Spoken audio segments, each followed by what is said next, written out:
Hai Teens, jumpa kembali dalam acara TFC. Kali ini kita akan menyimak tulisan pendeta Theodorus William Noya dalam buku renungan Teens for Christ dengan judul Toxic Communication, Toxic Community. Berdasarkan Injil Lukas pasalnya yang ke-13 ayat 10-17 bersama saya Kezia. Mari kita berdoa bersama-sama. Ya Allah Bapa, kami mengucap syukur untuk kebaikan-Mu dalam hidup kami. Bapa, beri kami kepekaan untuk menikmati dan menerima kebaikan-Mu melalui pemberitaan firman. Kiranya Roh Kudus-Mu menolong kami dan memimpin kami, sehingga benih yang ditaburkan dalam setiap hati kami dapat tertanam dengan baik, bertumbuh dan berbuah, sehingga buahnya bisa dinikmati oleh sekeliling kami. Di dalam Kristus Yesus, Sang Firman yang hidup, kami berdoa dan mengucap syukur. Amin. Yang akan menjadi pusat permenungan kita adalah Lukas pasalnya yang ke-13, ayatnya yang ke-15. Saya akan bacakan untuk kita semua.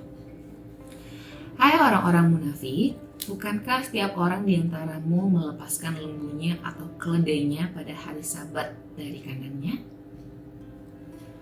Toksik artinya beracun. Kata itu berasal dari bahasa Latin toxicus yang artinya keracunan dan toxikum yang artinya racun. Racun merupakan zat yang dapat mengganggu, bahkan merusak kelangsungan hidup suatu organisme. Istilah toxic community menggambarkan sebuah komunitas yang tidak sehat, yang merusak seseorang secara mental dan emosional. Dalam komunitas yang beracun, pola komunikasi yang dibangun juga tidak sehat. Komunikasi toksik adalah komunikasi yang berbentuk kritik yang menyerang, penghinaan, defensif, dan menghindari dialog. Toxic communication dalam toxic community juga kita temukan pada komunitas rumah ibadat tempat Yesus mengajar. Komunikasi toksik terlihat ketika Yesus menyembuhkan seorang perempuan yang sakit selama 18 tahun. Kita bisa melihat di ayatnya yang ke-11 dan ke-13.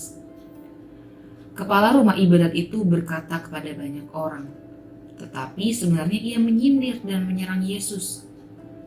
Ada 6 hari untuk bekerja, karena itu datanglah pada hari-hari itu untuk disembuhkan dan jangan pada hari Sabat. Ayatnya yang ke-14. Di sini terlihat bahwa ia menyerang Yesus dengan kata-katanya, tetapi menghindar untuk menyampaikan langsung kepada Yesus.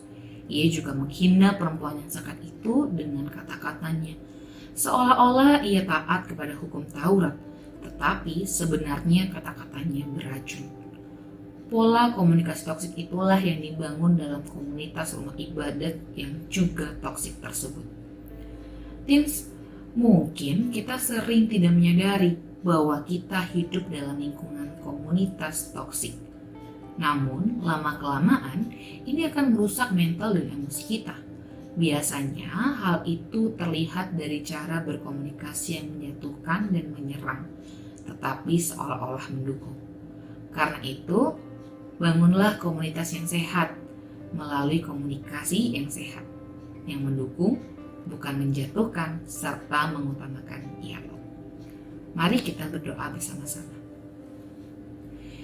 Ya Allah Bapa, kami mengucap syukur kalau kami diingatkan bahwa dalam hidup kami berelasi dengan orang lain, kadangkala kami cenderung untuk bisa menghadirkan komunikasi yang toksik sehingga komunitas kami menjadi komunitas yang toksik.